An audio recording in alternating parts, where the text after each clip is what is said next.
Well, this is a very active weather pattern across the United States, and it's going to stay that way, it looks like, for the next couple of weeks with multiple chances for winter weather.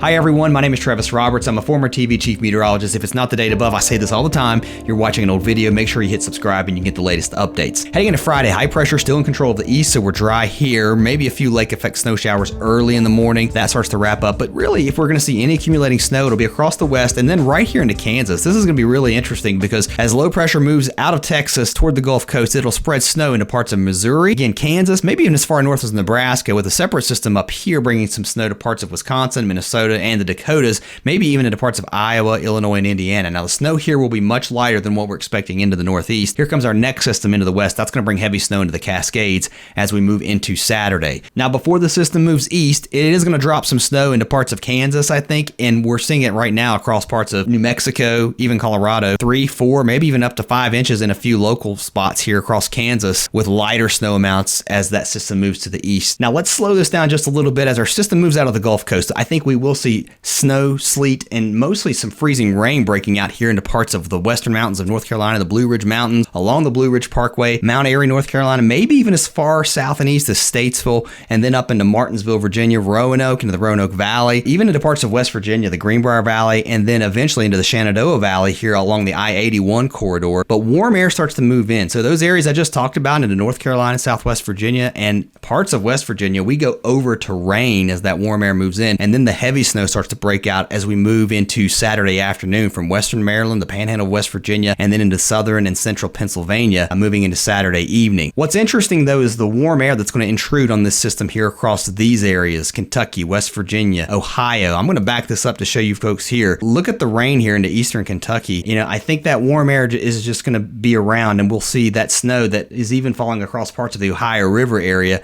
transition over to rain. So we may see a brief coating, a couple of inches, and then it changes over to rain. But then we look to the northeast. This is where things get very, very interesting. As this low pressure moves up along the coast, we see what we call baroclinicity. You get that difference in temperature here. And, I think we could see some heavier snow bands develop just north and west of Philadelphia, north and west of New York City. Coastal areas, I think we get the influence of that lower 50s and upper 40-degree water temperature here. Once that onshore flow starts, any snow will probably change over to rain. Long Island, right around New York City, down along coastal New Jersey, and then into New Jersey. I think we eventually, if we do see snow, it turns over to rain, except for the far northern parts of New Jersey. We may stay all snow here, and then say from Poughkeepsie north, all snow. I think that's where we see the snow. And then inland here, from the coastal areas of Connecticut into the inland areas of Rhode Island, even Massachusetts, once you get away from the water and you get away from that influence of that coastal front that will develop as that warm air surges in off the ocean with that easterly wind, we see all snow. And the snow could be heavy at times, again, with that banding set up with that difference in temperature here. Those tight bands of snow will likely develop as we see those tight temperature contrasts here.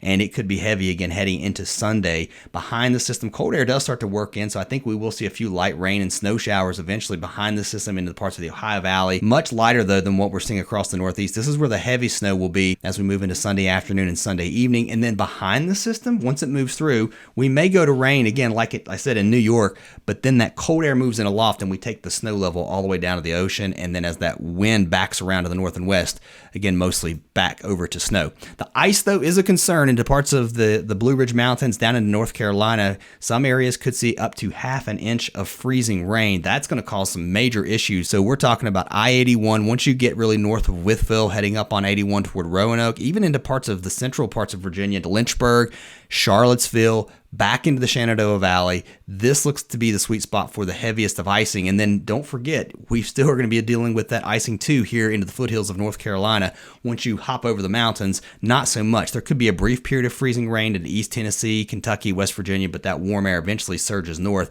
and we transition over to rain with that heavier snow band setting up right here. Now, this is the afternoon run of the European model, the NAM model, which is a little bit different.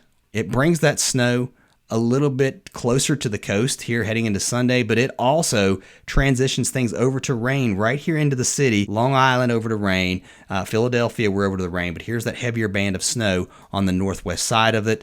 And then once the system moves to the east and we switch our winds back around to the north, we go over to snow heading into Sunday night. And that snow could be heavy enough, I think, even in New York City, where we see a couple of inches out of it before it's all said and done. Again, the European model keeping that snow here just to the north of the city.